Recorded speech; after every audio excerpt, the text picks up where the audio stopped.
আসসালামু আলাইকুম viewers, welcome back to my channel. Viewers, আজকে আমি পটল আলু দিয়ে রুই মাছের ঝোল কারি নিয়ে হাজির হয়েছি। আর এই ঝোল কারিটা কীভাবে তৈরি করা যায়, লেটস সি। রুই মাছের কারিটা তৈরির জন্য আমি এখানে রুই মাছের টুকরোগুলোকে ভালো করে ধুয়ে পরিষ্কার করে নিয়েছি আর পানিটাও ঝরিয়ে নিয়েছি। আর সাথে নিচ্ছি আলু আর পটল। আলু অ্যান্ড পটলটাকে আমি কেটে ধুয়ে নিয়েছি। পটলটাকে ভাজবো তাই আমি একটু কেটে নিয়েছি।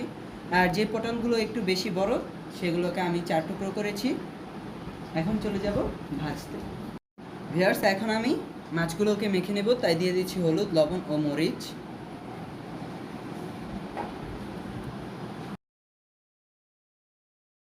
ভিউয়ার্স, মাছগুলোকে আমি মেখে নিয়েছি। এ পর্যায়ে অ্যাড করে নেব সরষের তেল।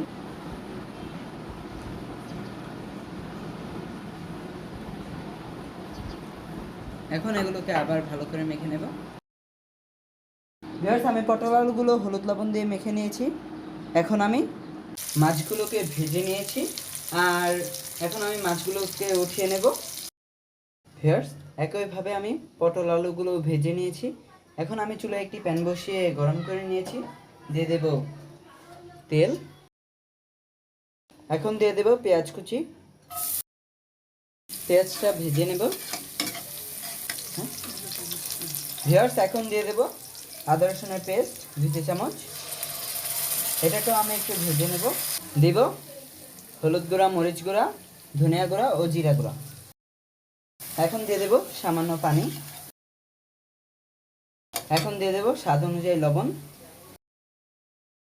মশলাটাকে আমি ভালো করে কষিয়ে নেব। ভিউয়ার্স, মশলাটা কষানো হয়ে গেছে আর সব কিছুই ভাজা হয়ে গেছে, বাট আমি মাছটাকে আগে কষিয়ে নেব। ভিউয়ার্স, এখন আমি পটল আলুগুলো দিয়ে দেব আর মাছটাকে একটু বেশি কষালাম যাতে এই মাছটা খেতে ভালো লাগে। ভিউয়ার্স, আমি মাছগুলোকে মাঝপথে উঠিয়ে নিয়েছি যাতে ভেঙে না যায়। আর পটল আলুগুলো আমার ভালো করে কষানো হয়ে গেছে, আলুটা প্রায় সিদ্ধ হয়ে গেছে। এখন আমি এখানে ঝোল অ্যাড করে নেব। ঝোলটা ফুটে উঠলে আমি এখানে মাছগুলো অ্যাড করে নেব। এখন ভিউয়ার্স, মাছগুলো অ্যাড করে নেব।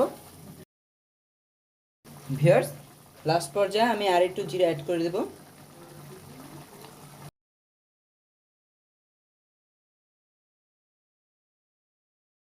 ভিউয়ার্স, এটাকে আমি আর 5 মিনিট রেখে নামিয়ে পরিবেশন করে নেব। সো ভিউয়ার্স, তৈরি হয়ে গেল পটল আলু দিয়ে রুই মাছের ঝোল কারিটা। আর এটা কিন্তু বাসায় অবশ্যই ট্রাই করবেন। ট্রাই করে ভালো লাগলে কমেন্টস করে জানাবেন।